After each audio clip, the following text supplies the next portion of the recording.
એમાં વિસરાતા જતા સુરમાં આપણે ટીમલી પણ આવી જાય. આવે કે નહીં આવે?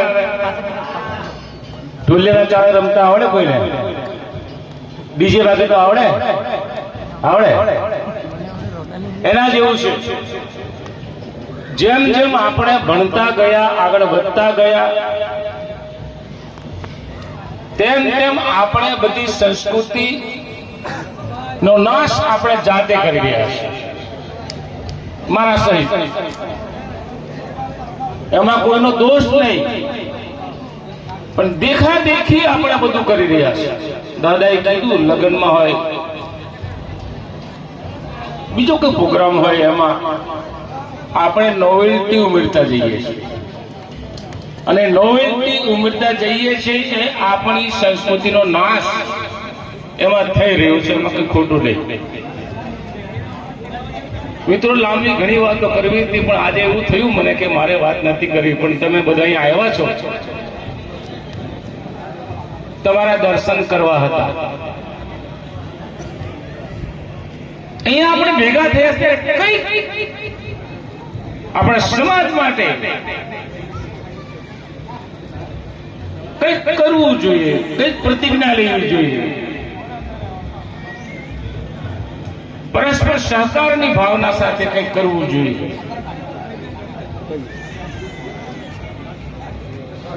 અમે કવાંટમાં ચલાવી રહ્યા છે એક મુહિમ. ડંગરપટ્ટીમાં ભીલ સમાજે મુહિમ સારી ચલાવી છે. કોઈ બંદોબસ્તની પાઘડી ના પહેરી લે. આપણા સમાજમાં લગ્ન થાય તો કેટલા ડીજે વાગે? 5-5, 7-7. કઈ હું વાગે તે ખબર નહીં પડે, પણ નાચવું હોય તો એક ડીજે થી નચાય કે નહીં નચાય? તો એમાં કઈ ઓછું થઈ શકે ખરું? આ યુવાનો કરી શકે. આપણે જે ડીજે નું ચલણ વધી ગયું છે, ઢોલિયા અને ટીમલી જે હતી ઓછી થઈ ગઈ. તો ડીજે માં જે વધારો થઈ રહ્યો છે રોજ બરોજ, તો ડીજે માં કઈ કરી શકાય? જુવાન મિત્રો સહકાર આપે ખરા? ડીજે ઓછા થાય તો કેવું કે વધવા દેવાના? એક ડીજે ની પાછળ 5,000, 10,000, 15,000 રૂપિયા આપણે બગાડીશું, અને એ પ્રસંગ સાચવીને નહીં જતો હોય. તો આપણે નાચવાના શોખીન છે, રાખો. ઘરનું રાખો, મામાનું રાખો, બહેનનું રાખો, ગમે તેનું એકનું રાખો, નાચો. પણ બીજા જ મારા જેવા લીમ જવાળો થાય એને 15,000, 10,000 આપવા પડે છે, એટલા તો લગનવાળાને આપો તો ફાયદો થશે. આના માટે અમે સંશોધન કરી રહ્યા છીએ કે શું કરવું. સમાજ બધા એક થતો હોય, પોલીસ, પટેલ, સરપંચ, બળવા, પૂજારા બધા કહેતા કે આપણે કરવું છે તો કરવું, નહીં તો પડો કુવામાં. અમને કઈ વાંધો નથી. બીજું, આપણે ત્યાં મરણની અંદર સગા સંબંધીઓ આવે. મોટું ઝાડ હોય તો વધારે આવે, નાનું ઝાડ હોય તો ઓછા આવે. પણ જે આપણે કપડા નાખવાનો જે વ્યવહાર છે, કપડા ઉઘાડવાનો વ્યવહાર કેટલો થાય? એકાદ ટ્રેક્ટર ભરીને થાય કે કેવલા સોરા તમારે થાય કે એકાદ ટ્રેક્ટર થાય કે? તો આપણે એને ઓછો કર્યો તો નહીં ચાલે. પેલો લુગડી પાથરીને બેહે છે ત્યાં 10 રૂપિયા વધારે મૂકી દો, તમે 30 રૂપિયાનું 40 રૂપિયાનું તમે છીગલું નાખો, એ બળી જવાનું. એ કશું કામ નથી કામ કરવાનું. પણ આપણા આદિવાસી સમાજમાં શમશાન પર બેહે ત્યારે પહેલે તો ઘરના આપતા હતા, પણ હવે બધા આપે છે. તો આપણે 30 રૂપિયાનું 40 રૂપિયાનું પેલું છીગલું નાખીએ, એ છીગલું નહીં લાવતા, એ મદદ આપણે આપે કરીએ તો સોનામાં સુગંધ ભળે. આ જુવાનિયાને પૂછું છું મેં, કશું બોલતા નથી. કઈ કરો, આપણા સમાજ માટે કરવાનું છે. અને જ્યાં સુધી આપણામાં શિક્ષણ ની હશે સારું, ત્યાં સુધી આપણે આગળ જવાના નથી. અને એનો વિચાર જેના પટાંગણમાં આપણે બેઠા છે, દિનેશભાઈ ભીલ, લાંબી વિચાર કરીને નોકરી કરતા કરતા મારા સમાજ માટે મારે કંઈક કરવું છે, એમાંથી મારે રતનો પેદા કરવા છે. એ રતનો પેદા પણ કર્યા છે. ઘણા બધા છોકરાઓ ટ્રેનિંગ મેળવીને નોકરી લાગ્યા છે. તો આવું કંઈક આપણે જિલ્લામાં ના કરી શકીએ બધા ભેગા થઈને? અથવા તો કોઈ કરતું હોય તો આપણે મદદ ના થઈએ. સમાજને ઉભો કરવો છે, શિક્ષણ જરૂરી છે. અને શિક્ષણમાં એટલા માટે મેં કીધું, આ ડીજે વાળો, આપણે ત્યાં લગ્નનો ગાળો ચાલતો હોય ને ડીજે વાગે, માઇકનું ભૂંગળું તેલ ચડે ને ભાગવત ચાલતી જાય, તે છોરી વળાઈ દે ત્યાં સુધી ભાગવત કરે. બાજુના ઘરમાં છોકરી કે ભાઈ અભ્યાસ કરતો માંગતો હોય, એ થાકી જાય, કંટાળી જાય, કશું યાદ ના રહે. આવા સંજોગોમાં આપણે ઓછા વોલ્યુમ પર માઇકના ભૂંગળા અને ડીજે ના વગાડી શકીએ.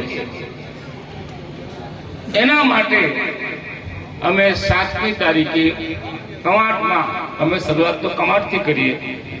છોરાઓ અમને ગાળો પણ દેશે, ઘણા મોટા થઈ ગયા તેમ કે, પણ સમાજ માટે ગાળો ખાવી પડે તો ખાઈશું, પણ કંઈક સુધારો કરવો છે.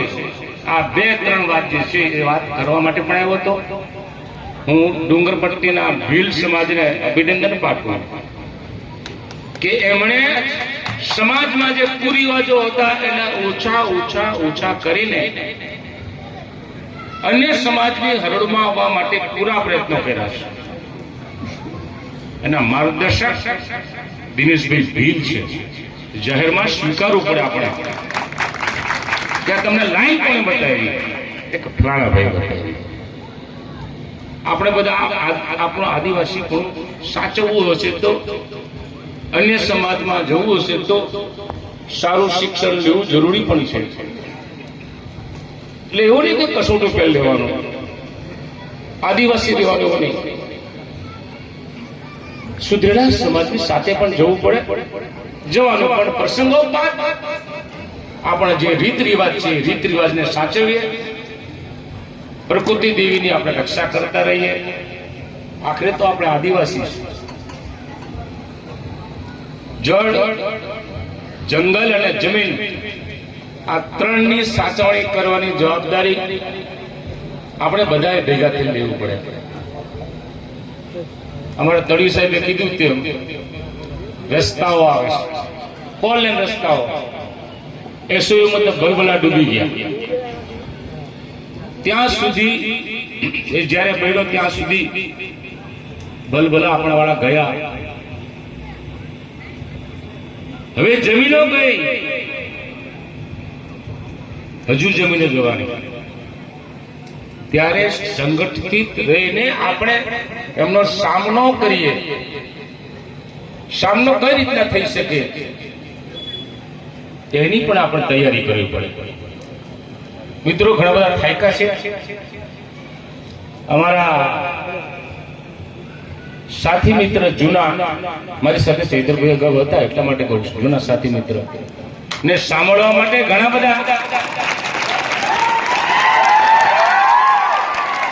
યુવાનો તલસી રહ્યા છે. મેં હવે 68 થયા, આ ઘોડો છે લગડો થઈ ગયો. આ ઘોડો બહુ નહીં ચાલે, તો નહીં ચાલતો હોય તો આ નવો ઘોડો તૈયાર થયો છે.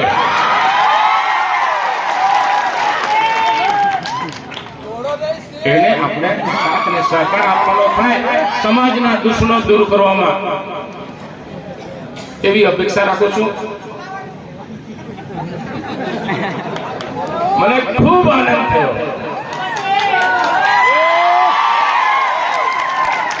કે યુવાન મિત્રો, ચૈતરભાઈ તમને બીજા નોતરો આપે તે પેલા હું જ નોતરો આપી દઉં.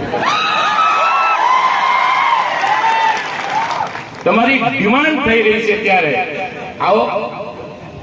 આ યુવાનોને માર્ગદર્શન પણ આપો. છોકરાઓ તમારા માર્ગદર્શનની અપેક્ષા રાખીને બેઠા કંઈક કરવું હશે તો કંઈક ને કંઈક કરવાનું થાય, અને એ કરવામાં કોઈકને ભોગ આપવા સુખરામ રાઠોડ તૈયાર, પણ સમાજ માટે કરવાનું છે, રાજકીય પાછું બીજું નહીં માનતા પાછા. એટલે આ વાત મારી અહીંયા ટૂંકી કરું છું. આવો પેલા છોકરાઓ કે છે એક જ ચાલે, ચૈત્રભાઈ ચાલે. આવો ચૈત્રભાઈ, આવો આવો આવો. આદિવાસી છે બધાને જોહાર. જય આદિવાસી.